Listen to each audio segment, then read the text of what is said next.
Olha, eu acho que além da dor que está com a pessoa, também ela tá com a família, inclusive tá no trabalho, né? Eu já tive pacientes que odiavam, falavam assim, não, eu odeio a minha dor. Aquilo é como se houvesse um raio saindo do... Pra onde vai o raio, né? Odeio o quê? A pessoa que tá sentindo aquilo, mas o ódio vai pra onde? Eu acho que vai pra ela mesma, né? Você acordou, você já tá com dor. Não, eu acordo sem dor. A dor não é o tempo inteiro. Mas a presença da dor da vida daquela pessoa atravessa o seu juízo. Então, na hora dela relatar racionalmente o que ela está sentindo, ela não faz isso isenta dessa emoção. Esse é o perfil do nosso paciente com dor crônica. São pessoas que se importam, que sentem, que percebem, que alucinam, que criam, que antecipam. Tudo isso que vocês falaram aqui até agora.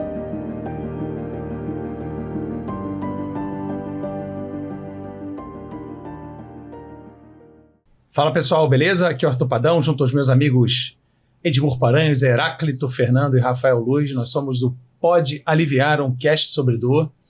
E nosso objetivo principal aqui, como já falamos várias vezes, é trazer informação para que isso possa trazer alívio da sua dor e esclarecimentos e também uma discussão saudável entre amigos aqui de longa data em qualquer temática associada ao tema dor.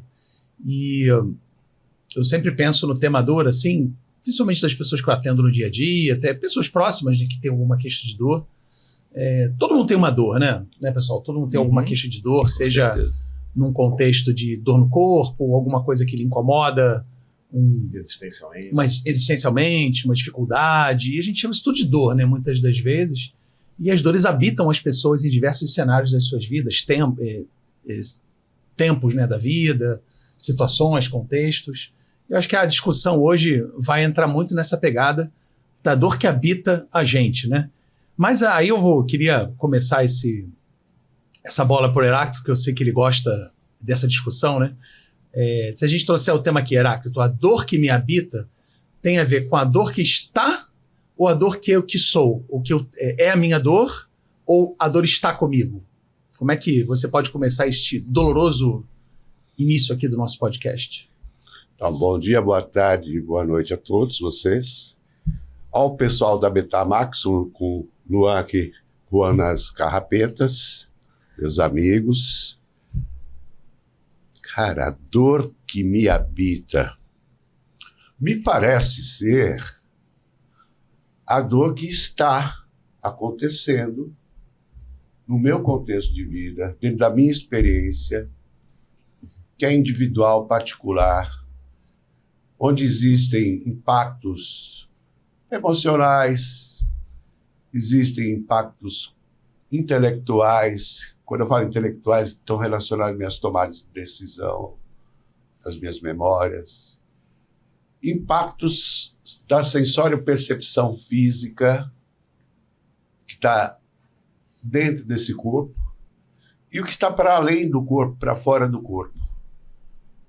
A dor não é minha, ela está comigo. Agora, não sei qual é a opinião dos amigos aqui. Olha, eu acho que além da dor que está com a pessoa, também ela tá com a família, tá ali em volta, tá com as pessoas que estão próximo, inclusive tá no trabalho, né? E todas essas repercussões da dor, eu acho que elas interessam pra gente, né? Pra gente olhar para elas e pensando que a dor pode habitar, ela só não pode tomar conta da casa, pode ficar ali, mas a gente tem que deixar ela saber que ela pode participar um pouquinho, mas ela não pode impedir que a gente transite pela casa, não pode impedir que a gente faça nosso trabalho, mas às vezes impede. E aí isso que eu acho que é o ponto que a gente tem que ficar de olho, né? Como que isso gera disfunção, tanto a disfunção orgânica quanto a disfunção social. O que vocês acham disso? Eu já vou jogar a bola pra você, calma. A gente conhece essa sem peça falar aqui de longa disfunção, data. Responder? Essa peça não aqui a tem. gente conhece de longa data. Porque tem uma coisa da dor ocupar espaços.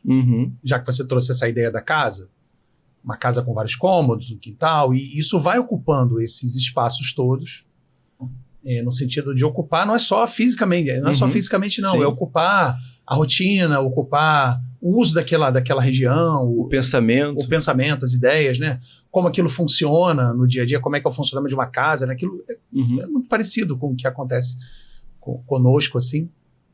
E vai habitando, né? Ocupando essas áreas que nós estamos habitando na vida, e a dor vai se habituando a ficar presente no corpo e na vida das pessoas de uma forma ampla.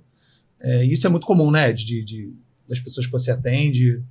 Essa necessidade de organizar, de gerir. Não, da dor ocupar esses espaços e ocupando a maneira como a pessoa se organiza na sua rotina, né? Em relação, eu tenho que organizar minha rotina porque está doendo, eu não posso fazer determinada atividade porque dói, eu tenho que pensar na reunião amanhã que tem para fazer, que eu vou ficar X horas sentado e vai doer, como é que eu vou me organizar para isso acontecer? Tem muito dessa questão, né? Por isso que eu pensei em gestão. Tem uma coisa da antecipação que eu acho que é complicada nesse paciente, né? Porque não é uma antecipação como uma elaboração de estratégia de gestão, como a gente faz naturalmente, né? É um medo projetado no futuro, né? Ou seja, é uma fantasia específica, não é uma fantasia de probabilidades, né? Se acontecer isso, eu faço assim, se acontecer assim, eu vou para cá. Assim, eu vou sentir dor. Então, isso já, de uma certa maneira, predisponibiliza, né? Deixa a pessoa preparada para doer, né? Preparada para doer, né? Ela já está ali no...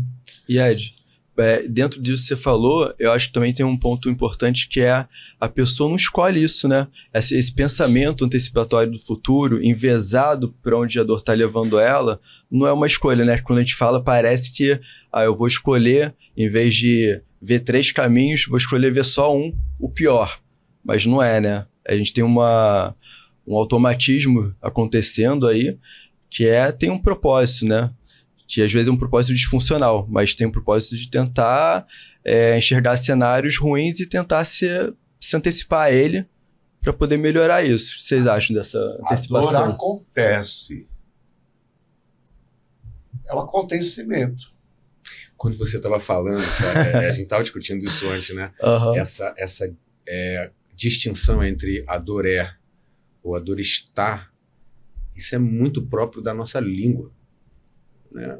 Porque na língua latina a gente tem essa diferença, né? A gente tem uma conjugação para ser e uma conjugação para estar, que não tem nas línguas anglo-saxões, por exemplo, né? O verbo to be ou das sein. Então a gente estava comentando lá que o Heidegger teve que fazer um livro de sei lá quantas 1000 páginas para poder explicar o simples fato da gente conjugar o verbo nesses 2 tempos, num tempo mais essencial, mais estrutural, que é o ser, e um tempo mais fisiológico, mais impermanente, que é o estar.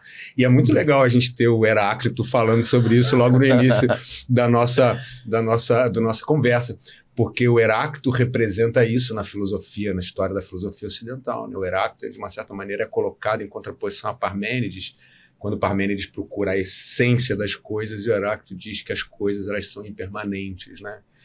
E é interessante perceber essa impermanência, porque até do ponto de vista estrutural, o nosso corpo, que se estima seja um corpo com mais ou menos uns 9 octilhões de átomos, ele é transitório. O átomo é a estrutura fundamental da matéria. Nós somos um corpo material, com 9 octilhões de átomos, sendo que no período de 1 ano e pouco, todos esses átomos já foram e são novos átomos. A gente pode falar de situações psicológicas que são eventuais, acontecem uma hora, não acontecem na outra. A gente pode pensar a transitoriedade disso com certa tranquilidade. Mas a estrutura, pensar a transitoriedade da estrutura é muito interessante, né? Então, quando Heráclito dizia que a gente não entra no rio 2 vezes, ele dizia pelas águas. Agora a gente pode dizer pelas águas e pelo próprio corpo. Eu estou falando do core do corpo, a estrutura fundamental do corpo, né? Mas isso certamente que se desdobra para todos os outros aspectos da existência. Então a gente pode transitar de uma ideia, trazendo um pouco a ideia, filosoficamente falando, sobre essa ideia de estar e né? De ser e estar, digamos assim. Quando a gente traz para a ideia da dor, muitas pessoas, elas se colocam, não, essa é a minha dor está comigo, ela é assim. É diferente do que a gente está querendo trazer de uma outra ideia da dor, momentaneamente está por ali, mas não necessariamente ela faz parte dessa personalidade, né? Apesar de terem vários estudos que mostram maneiras como as pessoas convivem com a dor, né? Padrões que têm um relacionamento ali mais estável, caóticos, que ficam se alfinetando o tempo todo, ou que se odeiam. Acho que isso é muito do ser humano, né? E da maneira como o ser humano convive com outros seres humanos e com o meio. Mas também as pessoas criam essas relações com a própria dor e ficam num conflito muito grande, né? Eu já tive pacientes que odiavam, falavam assim, não, eu odeio a minha dor. Aquilo é como se houvesse um raio saindo do... Para onde vai o raio, né? Odeio o quê? A pessoa que está sentindo aquilo, mas o ódio vai para onde? Acho que vai para ela mesma, né? Porque ela está olhando para aquela... Se ela se vê como a própria dor, o ódio é para ela mesma, não é para uma outra entidade, né? Acho que o Heráclito começou bem falando dessa ideia do eu sou assim, né? A minha dor é assim, eu sou a dor, diferente de ela estar comigo. Como é que a gente pode fazer, Rafael, essa uma possível transição dessa percepção de eu ser a própria dor, dela estar comigo? Como é que a gente começaria uma conversa assim com o paciente? Primeiro, eu sempre gosto das perguntas, né? Então, a gente entendendo que a pessoa, quando ela responde, ela se põe a dor como ela, em primeira pessoa ali, algumas perguntas te fazem ela entender a impermanência da dor e as lacunas que acontecem no nosso dia sem dor, e essas lacunas não são percebidas para quem tem dor crônica, principalmente dor crônica primária. Então a gente vai trazer aí vários tipos, né? Mas a fibromialgia que a gente estava discutindo é uma delas, né? Mas a fibromialgia é uma situação que não tem lacuna sem dor. Tem uma base com dor e vai dormir com dor do fio de cabelo à unha do pé. Mas né? tem umas flutuações. Umas flutuações, né? Então, vamos partir dessa ideia da flutuação, então, ao invés de falar da ausência de dor, né? No dia a dia. E mesmo quando tem ausência em outras síndromes dolorosas, a gente pode pensar da mesma forma, mas quando a gente pensa nesses picos e vales, né, de dor, mesmo quando lá embaixo não seja ausência, seja a dor que é possível, a sensação de quem narra, normalmente, é que esse pico, ele transita ao longo do dia instável, né? E aí, quando a gente começa essa relação entre a dor e eu, né? Como que ela tá? Você tá dentro de mim? Sou eu? Sou a dor? Então, se a gente começa a olhar para essas transições de dor e entender quais são o que influencia esses picos e vales. E ela começa a entender que é função, não é permanente, né? E aí eu acho esse um primeiro passo para tentar dissociar a dor como característica de identidade da pessoa e a dor como um fenômeno funcional transitório que, mesmo que esteja alargado no tempo ali, que ela esteja há alguns anos com aquela experiência, a gente pensa como algo que pode, ao longo do tempo, mudar, né? É mutável. Você trouxe um ponto muito interessante, Rafael, que é o seguinte: todos nós aqui somos fisioterapeutas, né? Nós gostamos do tema dor, a gente gosta de atender pessoas, né? De estudar vários aspectos, né? Mas os vários colegas não entendem isso e transitam essa ideia dessa transformação de eu como dor e eu posso estar com dor, né? Numa coisa mais temporal, como se fosse o dono disso fosse a saúde mental, né? Fosse a psicologia, a psiquiatria, como se a gente não tivesse uma carteira de identidade, tipo assim, você só pode fazer isso, né, se você for, né? Porque, na verdade, isso é uma habilidade que a gente pode construir de trabalho, né, de percepção, e até mesmo as pessoas que têm mais uma comunicação mais assertiva, assim, de facilidade, né? Então, acho que é possível. A gente precisa passar por isso. Sim. Para que também possa ter adesão à sua proposta. Porque oferecer função, também, isso é uma parte da função. Com certeza. Digamos assim, né? Função cognitiva, uma função de atividade, de autopercepção, são coisas que são perdidas com dor persistente, ainda mais no caso da fibromialgia, né? E entender que isso não tem pressa, quer dizer, não é que não tem pressa. A gente gostaria que fosse rápido, mas a gente não tem como entender o tempo do outro, né? Então, a gente não vai com uma pretensão de uma sessão educar a pessoa para que ela tenha um conjunto de conhecimentos e sair de lá falando, sai hoje da consulta entendendo que eu não sou a minha dor, então isso vai mudar a minha vida de hoje em diante. E não é assim que a banda toca, né? Não que isso não possa acontecer. Pode tem acontecer. Pessoas que têm uns insights, assim, um estalo e como assim, né? Mudou. Muito melhor, né? Como foi o exemplo que o Heráclito trouxe lá do indígena que a paciente dele procurou, aquilo mudou a vida dela, né? E esse insight... Esses episódios acontecem, mas não são os corriqueiros. É o que eu digo assim, pode acontecer, é bom quando acontece, mas a gente não tem domínio sobre esse acontecimento, né? A gente não tem como cravar, todo dia que eu for fazer essa estruturação de atendimento, eu vou transformar esse conjunto de conhecimentos da pessoa. Não, a gente vai lá, planta semente, talvez nasça rápido, talvez demore a nascer, talvez não nasça. Vai depender da terra. De repente de repente eu ponho a semente, dali a pouco passa alguns meses, o Ed rega, mas aí a gente ainda não vê nada nascer. Aí quando chega no Heráclito, ele olha e essa terra já está começando a ficar um pouquinho mais alta. Será que tem alguma coisa aí embaixo? Mas aí passa um tempo maior, aí o Arthur, quando vai olhar, já tem um brotinho ali. Então, assim, às vezes é uma comunidade em andamento que vai fazer isso brotar ou vai facilitar esse surgimento, né? Então, vou trazer uma experiência que eu tive com uma menina que eu atendi, que vai... Aí vocês vão me ajudar a entender esse processo, né? Ela tinha uma dor em hemicorpo. E para quem não sabe o que é uma dor em hemicorpo, tem que doer metade de um corpo de um lado e a outra metade não doer nada, né? Investigaram a menina toda.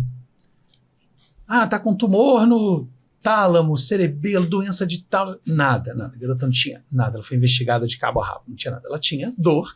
E o mais bizarro não era só dor, não. Ela tinha alterações de sensibilidade neurovegetativas de um lado e do outro ela não tinha. Então era todo um funcionamento de um lado anormal e do outro lado completamente anormal. E ela tinha dor. A principal queixa dela era dor nesse hemicorpo, né? Fadiga, várias dificuldades, não conseguia ir para a faculdade, não conseguia estudar, não sei o quê. E eu atendi ela quase 5, 6 anos acompanhando ela, uma psiquiatra, uma médica de dor também. E um dia ela acordou sem dor. E ela se viu numa situação perdida. E agora? Cadê a minha dor? O que eu vou fazer da minha vida? E a minha dor foi embora. A dor me acompanhava, ela acordava comigo, ela saía comigo. Ela ficava no celular comigo, ela me acompanhava, eu me alimentava, a dor estava lá, a gente conversava às vezes, estava lá. Isso às vezes é um luto, né? E ela se viu completamente perdida quando a dor... Ela acordou, calma. Eu estou sentindo seus batimentos cardíacos, o nosso cérebro está começando a fazer uma conexão. E ela se viu perdida. O que eu vou fazer? Então... Aproveite. O que eu vou fazer? E sabe a imagem que veio na minha cabeça? Sabe quando a gente está com soluço? Aquele pulo. E de repente a gente quer parar o soluço. E aí para o soluço. E a gente fica com aquela sensação de, cadê o soluço? E fica sentindo falta que o soluço não aparece. Assim, aquela fronteira entre você tá com soluço e você não tá com soluço. Dá saudade do soluço. Não, e outro ponto, você fica assim, será que se eu fizer alguma coisa diferente vai voltar? Vai voltar. E se eu andar meio errado? E se eu beber água esquisito aqui, será que esse soluço volta? Será que se eu andar um pouco mais rápido essa dor volta? Mas eu tô achando estranho ela não tá aqui, mas ao mesmo tempo eu tô achando meio que bom, né? Tem uma normalidade de não sentir dor, mas tem uma estranheza. Tipo assim, cadê o negócio claro que não tá aqui? E aí, vai aparecer de novo, não vai? E por que isso aconteceu? Exatamente. Assim, são muitas expectativas, porquês e dúvidas sobre dali pra frente, né? Nessa questão temporal, né? E às vezes o porquê por ter desaparecido é tão complexo quanto o porquê de ter surgido, né? Então é sempre complexo. Posso emendar uma? Emenda. Você é o nosso Mick Jagger da fisioterapia. Eu sempre gosto de contar uma historinha, né, gente? Então vamos lá. Eu estou descendo a ladeira lá do Instituto de Traumatologia do Hospital das Clínicas em direção ao Oscar Freire, onde tinha uma padaria com um café expresso delicioso. Devia ser dentro ali da sei lá, Leves.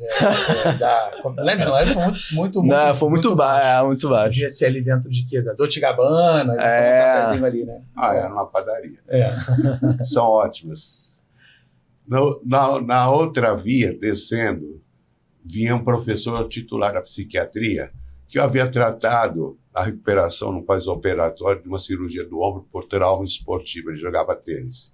E aí, professor, tudo bem? Tudo bem. E aí, já voltou a jogar tênis? Sim, estou indo bem. Pois então, lhe convido para ir tomar um café expresso comigo. Chegamos na padaria, pedimos o café.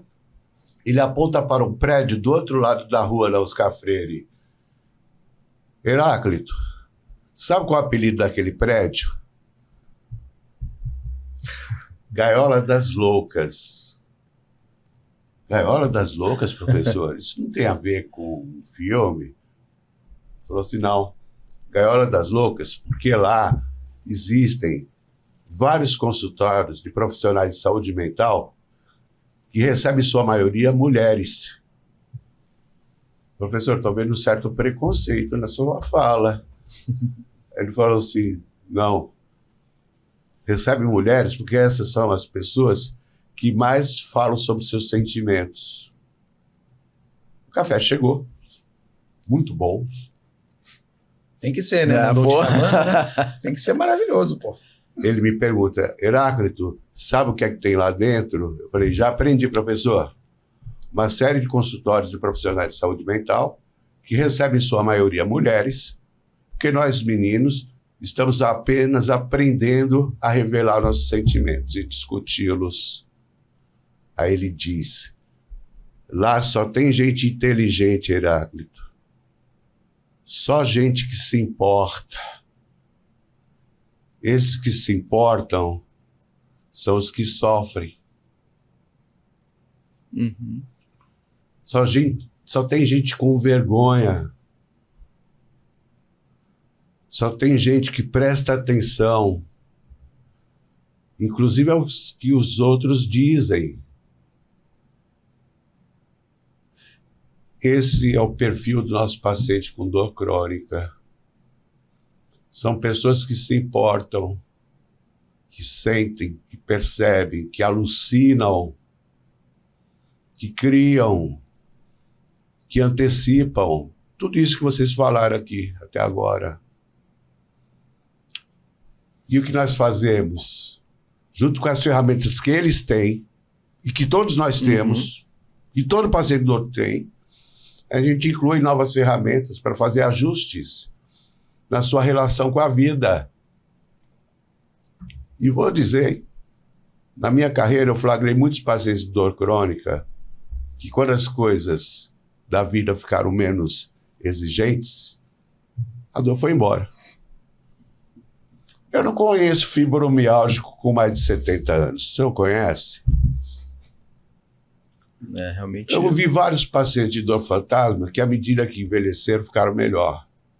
Isso mostra que o cérebro aprende, mas junto com a pessoa, não é só o cérebro. Tem mais coisas que a gente tenta desvendar há séculos dentro da história da medicina. E tem muita coisa a descobrir ainda. Eu estou me comunicando com o ET para ver se as tecnologias dele podem me ajudar a conversar com os pacientes com dor hoje. Então, a dor traz muito mais perguntas do que respostas, né, Arthur? Com certeza. Olha quantas dores que habitam as pessoas, você falou, né? A dor que na região que dói, no não ser escutado, de não ter atenção, de você o paciente está falando sobre a sua queixa, a pessoa está no celular, no computador. Quantas vezes eu já recebi queixa de pessoas que eu atendi, que o colega estava no WhatsApp o tempo todo. Nossa. Não conversava, fazia a sessão inteira na cara no WhatsApp. Não necessariamente Entendeu? É maldade, também é falta de treinamento. Não é...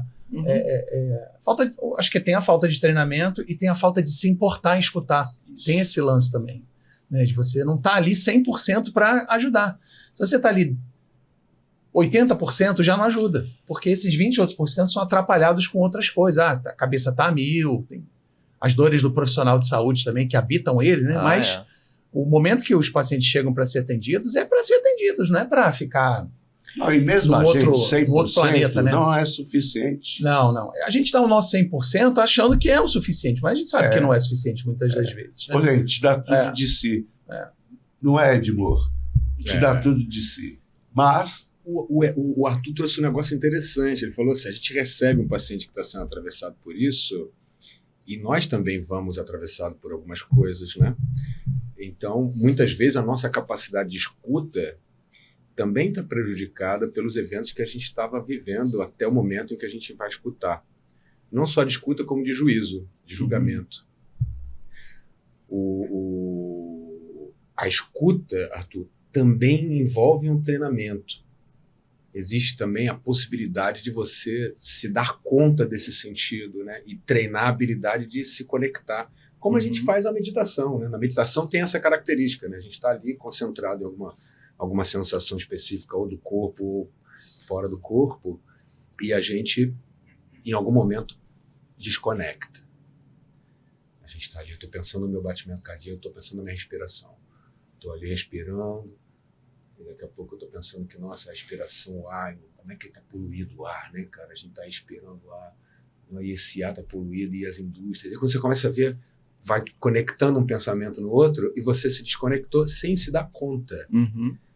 E aí, quando a gente se dá conta, se você está no processo de querer desenvolver a meditação, a escuta, muitas vezes a gente perde a paciência porque a gente perdeu. Aí a gente entra numa outra loucura de pensamento que é, tá vendo, de novo, ao invés de resgatar essa ideia da meditação ou da escuta, como a gente está falando, né? Até que se chama de atenção plena, né? Uma atenção plena é a ideia de você conseguir dedicar o máximo possível, né, da sua consciência então, do ponto de vista dos neurobiólogos que tratam ver as imagens do sistema nervoso central, eles falam que você está numa rede de modo padrão quando você está vivendo as coisas dentro de uma rotina. Imagina uma rotina num paciente com dor, rotina mental, né? Aí quando você faz uma meditação, você sai da rotina. Isso traz uma experiência que não é a experiência em memória da rotina passada. Por isso as pessoas sentem melhor quando faz a meditação. Talvez por isso. Quando faz uma hipnose. Quando tem uma conversa com uma pessoa que tem um canal de comunicação ou algum treinamento numa comunicação especial. Não é? A pessoa ela deixa de ficar naquela rotina, que é a rotina do paciente com dor, que tem todas as suas expressões já tão memorizadas no sentido biológico. Não é? E aí eu pergunto,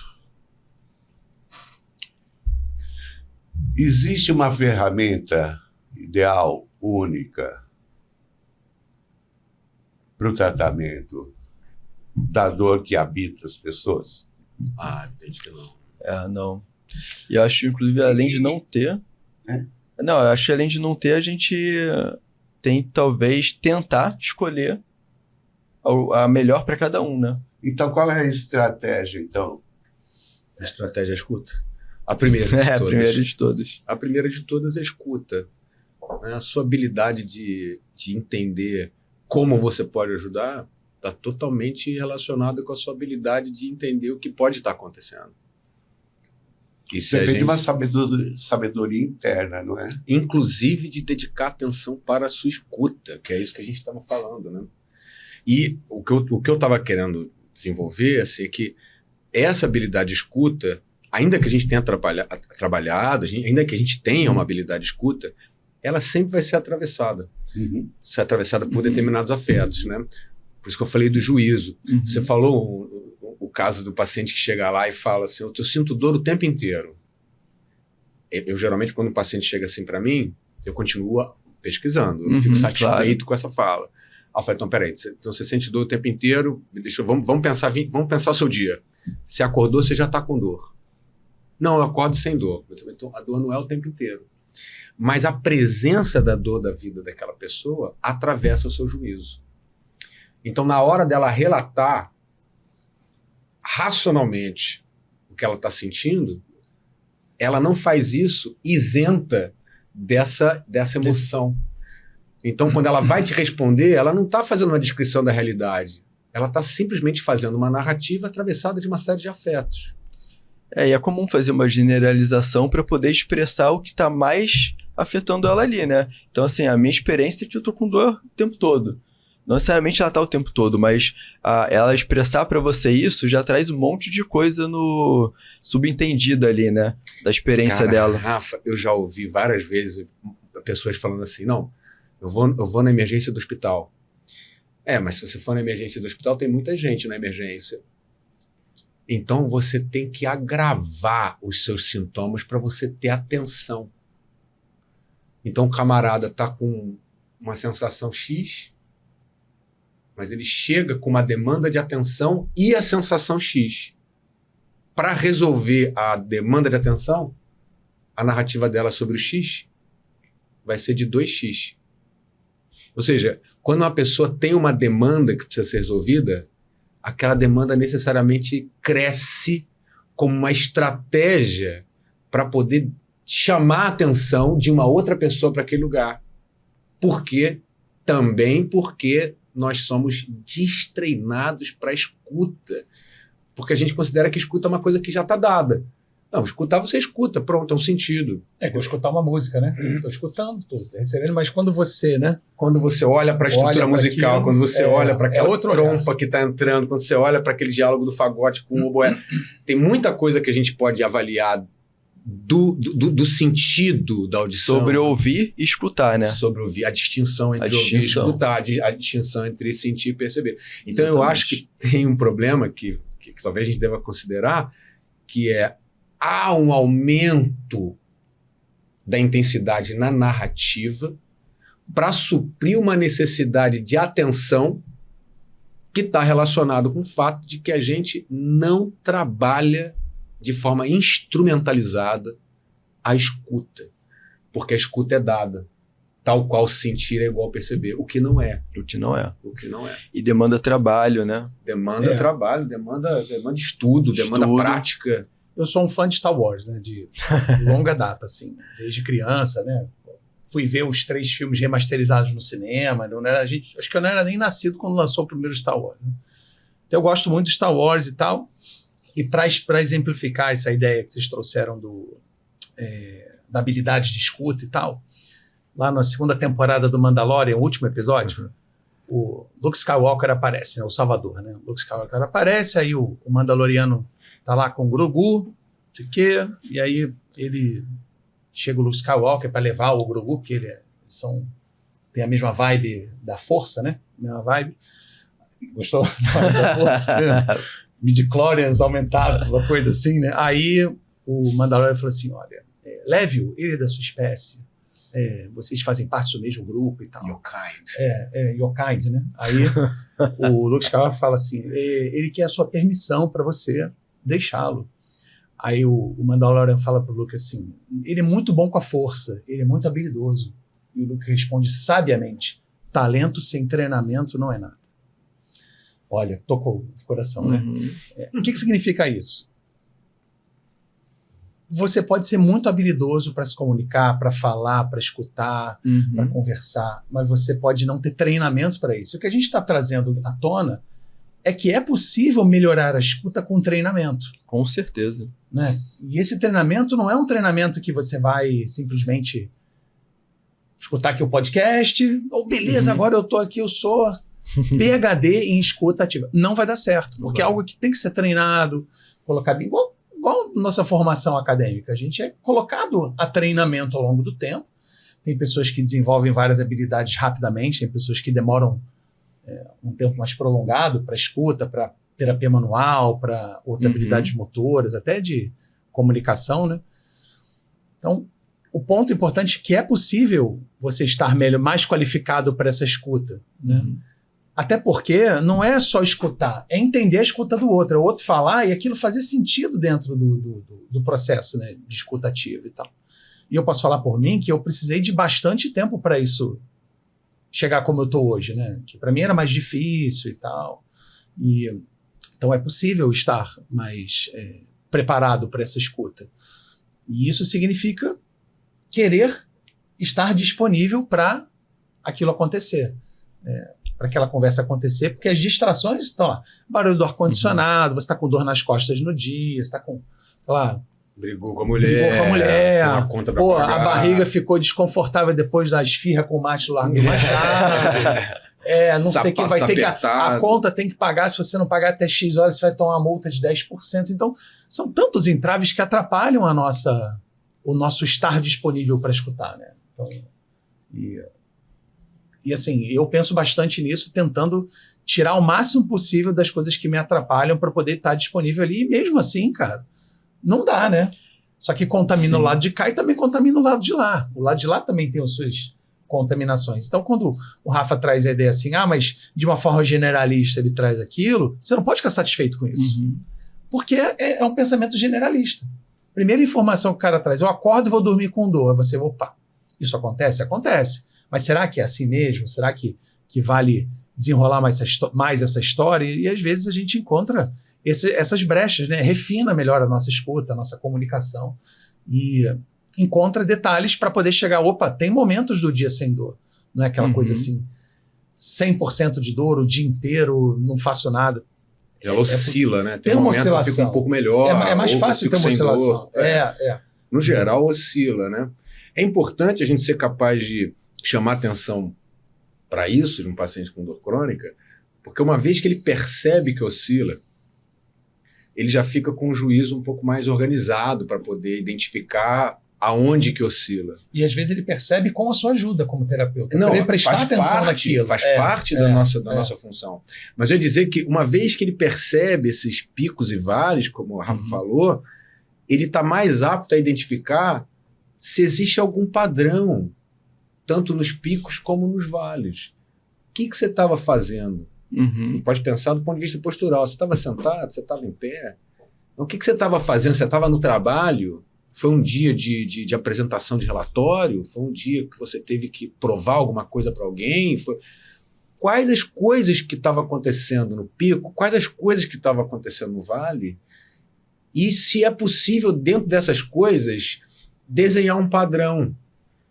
Porque uma vez que se encontre o padrão, que está ali como conjunto, como constelações de afetos, de uma certa maneira favorecendo ou o pico ou o vale, aumenta a possibilidade de algum controle sobre a relação com esses afetos a ponto de conseguir diminuir a distância entre um pico e um vale. Aí eu aproveitaria o vale, falando como fisioterapeuta, nós temos uma formação em direção à melhoria da disfunção, ou melhor, da função.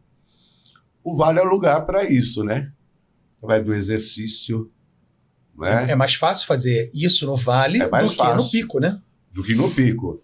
No pico, normalmente, a gente tem que fazer dosimetria da exposição, mas assim, o que se espera dentro de um plano médio é que a gente vai fazer uma exposição gradual, né?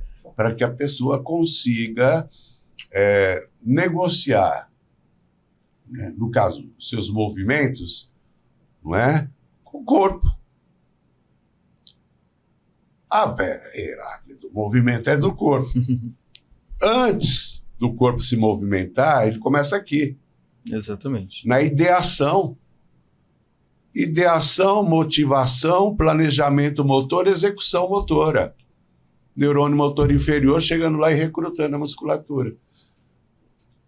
Então, é no vale que eu aproveito. Que não quer dizer que ele não possa tentar num outro momento e ter a surpresa, inclusive, que é possível. Desde que a gente faça uma dosificação. E aí eu pergunto a todos aqui, e aí? E aí o quê? Esse negócio de fazer exercício, o quê? O que é? A dramática dele. É a pausa. O que é esse negócio de fazer exercício? É o quê? É liberar a pessoa para fazer academia. A gente ouve tantas formas de exercício. Quais são as formas que eu vou aconselhar, sugerir a esse que tem a dor que habita ele?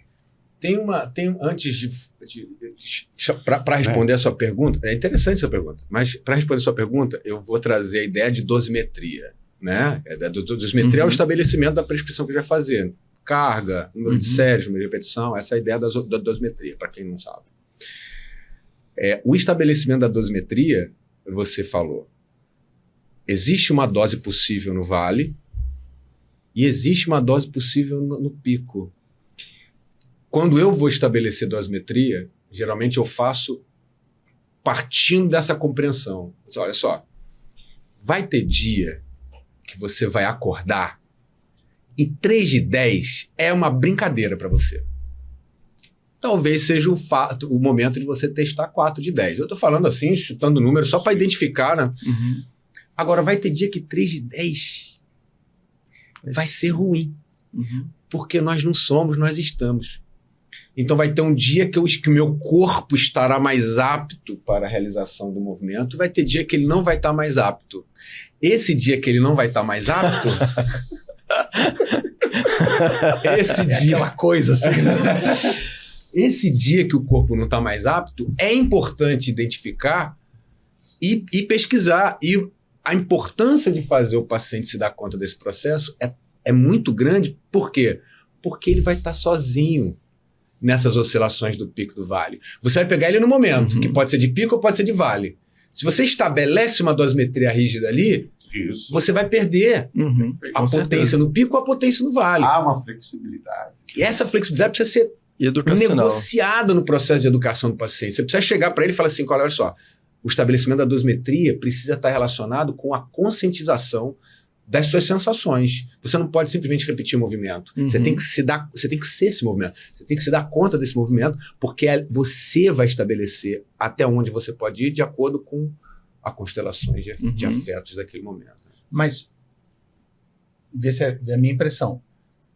Se o paciente conseguiu ser flexível com essa ideia, ele já saiu do para o estar. Exato. Ele já conseguiu uma transição, saindo daquela ideia de eu sou a minha dor, meu movimento é limitado, não faço isso, para um pensamento flexível e talvez uma ação flexível, né, do dia a dia. Né? Criativa, né? Improvisável. Potencialmente testável, digamos assim. Posso querer me expor àquela atividade para ver qual é. Isso é uma coisa boa. Isso a gente está falando de atividade física, né? Mas a gente pode também educar ele falando que se o momento estiver muito ruim, dá para fazer aquela atividade mental também. Por exemplo, atividades mentais físicas, então você imaginar aquele movimento pode ser um preparatório. Agora, só imaginar movimento sem botar o afeto no jogo, a gente não está potencializando isso, né? Então, acho que tem algumas maquinarias que a gente pode fazer na educação clínica do paciente, brincar com a possibilidade do movimento imaginado, com afetos que ele não está acostumado a acontecer, mas que a gente pode provocar bons afetos na imaginação de um movimento, e às vezes aquilo vai descer ele alguns pontos ali, onde o movimento físico vai ser possível, e talvez até vai ser uma vontade, né, de não só assim, vou porque eu preciso, mas vou porque eu quero. Acho que podia aproveitar a oportunidade que o Rafael trouxe essa ideia de imaginar movimentos e a parte de afetos, porque se eu comparar esse cenário com a prescrição de exercício, ele é muito, muito menos pesquisado, muito menos estudado, ele é menos entendido, como isso é feito, não é falado. Acho que essa podia ser uma oportunidade, Rafael, de você esclarecer para o pessoal o que é essa ideia de... O que é imaginar movimento, como é que é o nome disso e tal. Então... Não, desculpa. Como é estar assim. Para não ser essa ideia de estar, tá vendo? Eu tive contato com eu tive contato com esse tema ainda durante a faculdade. E foi o tema que eu pesquisei para a conclusão de curso, né? Chama imagética motora. A imagética motora, na verdade, as imagerias, né? As imagéticas podem ser diversas. Pode imaginar cheiro, pode imaginar contextos, emoção. E é separado na parte acadêmica estudo do movimento, né? A imaginação do movimento. Inclusive, Cláudia Vargas é especialista nisso e foi lá no laboratório para poder entender mais sobre isso. Então, tem esses estudos individualizados e que os estudos trazem para a gente. Quando a gente imagina um movimento, então vamos pegar um movimento simples. Estou aqui, vou alcançar o copo, vou levar na minha boca. Quando a gente faz isso realmente, fisicamente, a gente aciona uma série de conexões. E quando a gente imagina fazendo isso, as conexões que a gente aciona são muito similares, só que com um limiar mais baixo, quer dizer, com menos ativação. Quer dizer, elas são proporcionais à intensidade do gesto, né? Então, você não tendo o gesto físico, acontece aquelas ativações. Então, você está recrutando neurônios, áreas específicas do movimento e das áreas que estão sendo pensadas no movimento. Então, se o movimento está sendo pensado na mão, vai ter as áreas motoras da mão.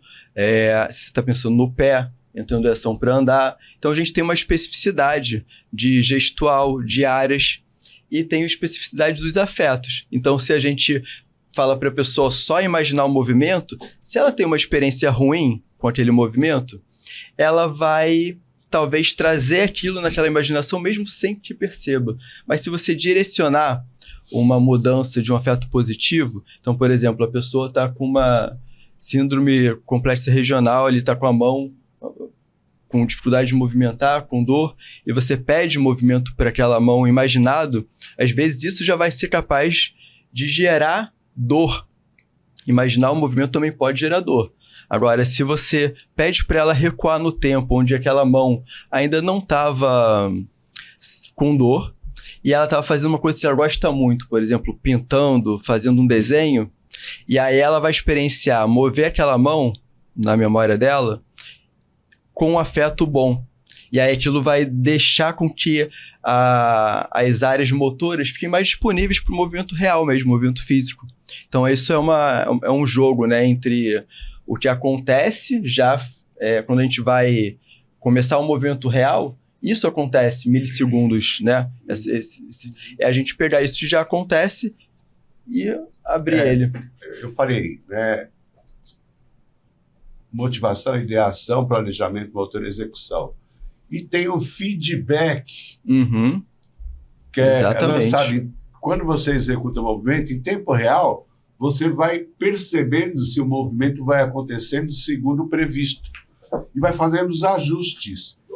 Esse mecanismo que a gente chama de forward, esse mecanismo vai trazendo à pessoa a possibilidade do afeto positivo como negativo. Tentei pegar o copo, não consegui.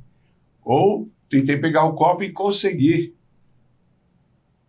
Aí, nesse momento, o terapeuta lança no reforço positivo. As terapias que envolvem o aumento de repertório do comportamento motor, ou seja, disparo das ações no córtex motor suplementar e no córtex motor primário, são fundamentais para o tratamento da dor. Aumento de repertório motor é importantíssimo. E ele disse que a gente pode fazer isso através de uma estratégia mental, que é uma alucinação motora, como também a alucinação motora da caixa de espelho de Ramachandran. E que você pode ter um afeto positivo, porque ao simular a presença da mão ausente, você pode colocar a mão ausente para poder praticar uma atividade que a pessoa goste, né? Além disso, a gente pode usar a realidade virtual, né? Usando realidade virtual, a pessoa pode pegar, passar, mexer aquele pescoço, que ela hiperprotege, com o risco de ter problemas mais sérios, segundo as comunicações anteriores. Então, agora, o exercício ativo voluntário, claro, dispara mais a atividade desses centros motores, por isso é mais eficiente. E a gente tem que dosificar segundo a possibilidade da pessoa. E quem percebe, quem habita a dor é ela, só ela pode dosificar. A gente tem estratégias médias da curva de Gauss para pegar, sugerir 3 de 10. Olha, faz esse movimento que é menos complexo do que aquele outro, que é mais complexo. Mas o que importa é a gente respeitar a situação e ter um retrato do tamanho que a gente pode da situação e do tamanho da nossa expertise. Então, só estendendo aqui, Claro. completando o que o Horácio falou de como fazer a prescrição, né?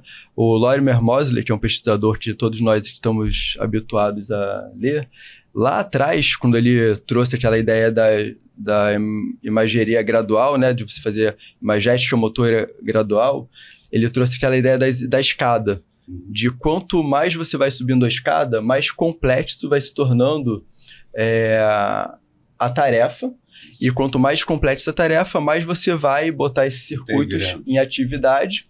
Então ele começa lá com a habilidade da pessoa usar um aplicativo de celular. Por exemplo, se a mão tiver com dor, vai ser o reconhecimento de lateralidade e de movimento daquela mão. Então, reconhecer a mão direita ou esquerda. Aí tem mão em vários contextos ali, e a pessoa tem que só dizer se é uma mão direita ou uma mão esquerda, e um tempo rápido, não ficar ali tentando maquinar aquilo. Eu estou fazendo isso para recuperar o movimento da minha mão, que não tem dor. E é importantíssimo. Muito importante. Que é a fase mais proprioceptiva de integração do neurônio motor 1 com 2. E a ideia é você fazer isso rápido, né, Heráclito? Você não ficar pensando, você tem que tentar meio que quase te chutar se é direita ou esquerda. Tem um trabalho cognitivo enorme nesse processo. Porque entre a análise cognitiva e o verbo que traz de fato a escolha, direita, esquerda, uau, tem uma circuitaria enorme trabalhando nisso. Tem um consumo que eu acho que é uma coisa importante a gente falar. O cansaço que dá dentro do processo terapêutico, ela pode ser enorme, muito além daquilo que a gente imagina como terapeutas. O que é 3 de 10 parece para nós, muitas vezes, possível. E para o paciente no vale é possível, mas um pouco fora do vale fica quase impossível. Isso aí. Porque o cansaço é muito forte. O cansaço cognitivo, que faz parte da ideação, motivação. A gente está falando de tecido cerebral, né? Isso aí é gasta energética, metabolismo, é consumo de oxigênio, é consumo de nutrientes, né? Comecei a falar uma coisa, senão eu vou começar a falar. Acho que agora não faz muito sentido, eu queria pensar. Estou pensando ainda se eu vou falar, mas vai você. Eu estava pensando na imagética gradual do Moseley, que é interessante, porque a gente hoje entende que a dor é um evento cerebral, o que significa dizer que existe uma circuitaria no cérebro que ela, quando está ativada, a gente vivencia a experiência dolorosa. Não importa o que fez esse start, não importa o que começa essa ativação da circuitaria, toda dor está relacionada a essa circuitaria. Então, se eu enfio uma faca no meu braço, essa faca ela vai contundentemente estimular sensores, esses sensores convertem esse estímulo em sinal eletroquímico, esse sinal eletroquímico sobe para o cérebro. Caso ele desencadeie a ativação nessa circuitaria, a gente vai sentir dor. Se não desencadear, a gente não vai sentir dor. E é isso. Então, estou falando do exemplo de dor, abre aspas, física concreta, se a gente pudesse dizer isso. Então, tem uma coisa interessante no paciente de dor crônica, que é o seguinte: a área da circuitaria, ou a neuromatriz da dor, ela fica com um limiar associado à ativação motora. Ou seja, quando a circuitaria motora se ativa num determinado limiar, ela está conectada com a neuromatriz da dor, então, pum, ela deflagra a dor. Então, a estratégia é sempre trabalhar abaixo desse limiar para que a gente exerça função motora sem desencadear a circuitaria dolorosa. E no processo de transformando essa circuitaria abaixo do limiar, naturalmente esse limiar ele vai se ampliando e a gente consegue aumentar a intensidade gradualmente. E a proposta da imagética gradual é interessante, ele vai dividir em imagética implícita, imagética explícita e a técnica dos espelhos, né? Para depois começar o movimento. Né? Porque a ideia é justamente a escada, né? Você graduar, né? A imagética implícita é quando você imagina o movimento, e aí o Rafa já falou, quando a gente imagina o movimento, a gente liga a circuitaria do movimento, a gente imagina o movimento sem se dar conta que está imaginando o movimento. É isso. Que é o reconhecimento de lateralidade. Então você mostra uma imagem, se for dor na mão, você mostra uma imagem de uma mão, a pessoa tem que rapidamente dizer se é esquerda ou direita. Esse processo, eles fazem o que chamam de mental rotation, né? É isso. A rotação mental, ou seja, quando você olha uma parte de um corpo e vai tentar julgar se é esquerda ou direita, o seu cérebro, de uma forma subconsciente, ele pega aquela imagem, torce, coloca em você para você poder juizar se está esquerda ou se está direito. Você tem uma pequena ativação dessa circuitaria motora quando você faz isso. Quando você imagina explicitamente, aí você aumenta a intensidade dessa circuitaria. Uma vez eu peguei uma paciente com síndrome do complexo regional, e é muito difícil, cara. Eu posso estudar filosofia, dor. Tem vezes que eu entro na frente de um paciente e eu não consigo fazer o camarada entender qual é a diferença de dizer que a dor é cerebral e que a dor é psicológica. Quando você fala dor é cerebral, na cabeça da pessoa, cérebro é psicológico. Então eu estou dizendo que a dor é psicológica. Ou seja, é muito louco. Se eu falo que a dor é cerebral, ele já parte do pressuposto que eu estou dizendo que é psicológica, e falando que é psicológica, ele já parte do pressuposto que eu estou falando que a dor não existe. Isso é uma tríade do inferno.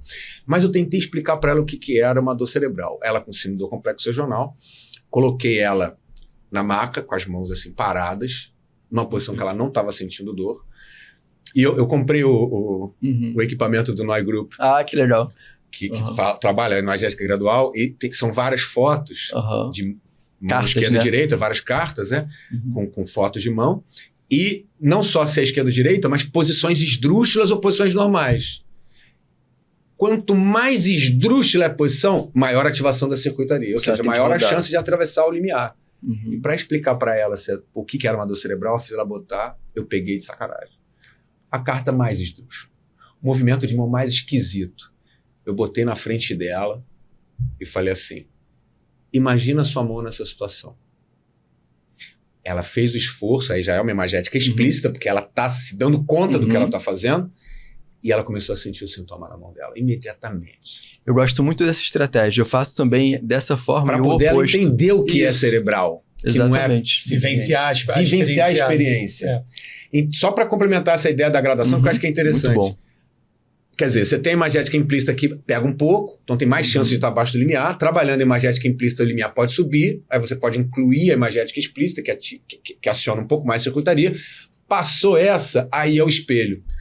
Ou provavelmente a realidade virtual. Eu nunca estudei as evidências da realidade virtual, mas a ideia do espelho e da realidade virtual se assemelham, né? Quer dizer, eu coloco uma caixa, eu vou explicar porque pode ter gente que não entende. Eu coloco uma caixa, nessa caixa eu coloco uma mão que é uma mão ou que eu tenho, no caso de uma dor fantasma, ou que é sã, e na outra buraco da caixa eu coloco a mão que ou eu não tenho, então eu boto o coto, ou eu boto a mão dolorosa. E a minha visão não vê a mão dolorosa ou não vê o coto, e ela tem um espelho que reflete a mão saudável.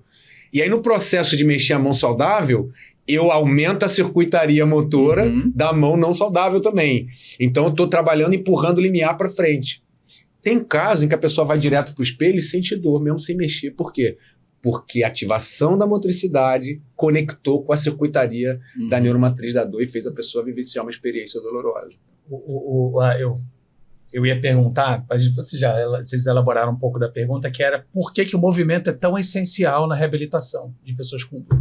Porque tem vários desses aspectos que envolvem movimento. Seja movimentar o corpo, mas o planejamento, a parte cognitiva relacionada ao movimento, a imagem mental de que o movimento pode acontecer, tudo isso tem a ver com a reabilitação diretamente, mas então não preciso mais perguntar. Mas eu posso pegar e fazer só uma consideração a respeito. A maior parte das nossas Você vai fazer igual Cortella. De vez em quando você manda uma cortelada, eu tô achando que é charmoso. Cortelada. PH. Ele tá muito cientista. Tô achando bonito. Não, eu tô achando foda. A maior parte. A gente é babaca, o cara tá falando sério. A maior parte das nossas vidas, a gente não tem dor ao se movimentar. Esse é o registro. A maior parte das nossas vidas, a gente não tem dor ao se movimentar. Esse registro está em memória, e aí esse registro a gente persegue.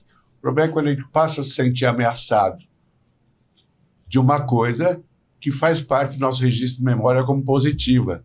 Ela vai migrando para uma situação negativa e de risco. Por isso a ideia da dosimetria, que pode chegar a esse extremo, especialmente para síndromes dolorosas mais específicas e pontuais, elas funcionam muito bem para membros periféricos, mas no caso para fibromialgia é uma outra estratégia, né? Onde a pessoa também vai ter que lidar com uma situação de ameaça e a dosimetria deve ser de uma maneira diferente usando outro tipo de ferramenta. Você, por exemplo, Arthur, é especialista, né? A gente pode mandar algum paciente pegar e nadar, fazer caminhadas, alguns vão, outros não. Os que não vão procurar o Arthur. Por quê? Algo aconteceu no meio daquele caminho que o trouxe a sensação de ameaça. Por isso ele vai fazer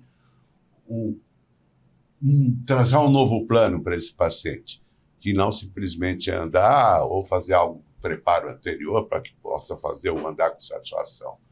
Mas, enfim, eu queria aproveitar e mostrar aqui para a audiência que a gente está nesse projeto com muita felicidade e gostaria de ter o apoio de vocês. Então, no próximo episódio, nós teremos aqui o lançamento de campanhas para que vocês nos ajudem, né? Inclusive, falamos para os anunciantes que estão em fila tentando fazer o anúncio para nós. Atenção, Minalba. Campo Jordão. Estão em fila. Nosso departamento comercial está conversando com todos para tentar encontrar aquele que vai ter a preferência para poder entrar na casa de todos vocês, nosso público, que continua dando like e compartilhando. E nós precisamos de ter a experiência de vocês e o apoio de vocês. Muito bem, obrigado por lembrar que da minha área de especialidade, não é que eu seja um especialista nisso, mas é uma área que me interessa. Porque tudo que a gente conversou hoje, dessa questão de a dor que me habita, ela é ou está, a gente já entendeu que é para ela estar, mas ela é para muita gente. Então, essa transição educativa, de orientação, de percepção, é possível essa transição acontecer. E a exposição à atividade física, seja por imagem mental, ou seja por exposição direta, né, também faz parte dessa transição entre para o estar. Né? Posso estar num cenário melhor, com variabilidades, no pico de uma forma, no vale de outra, mas é possível estar ativo. E que é tão fundamental as pessoas serem ativas mentalmente e fisicamente, porque isso ajuda a ter um bom controle de dor e uma boa percepção de como não deixar a dor ocupar esses espaços todos da habitação do dia a dia. Né? Acho que é bem essa pegada. E também que é possível estar melhor. É possível não precisar ficar desta forma. Eu sei que às vezes o sistema de saúde não ajuda, o profissional de saúde fala um monte de coisa que não faz sentido para você e tal, mas é possível estar melhor. E aproveitando esses nossos trâmites finais, lembrar dos patrocínios, a Philco vai dar uma TV pra gente, um celular aqui da Xiaomi chinês, a Betamax vai patrocinar a próxima temporada. Aqui os copos da Wolf, vamos ganhar cada um conjunto, entendeu?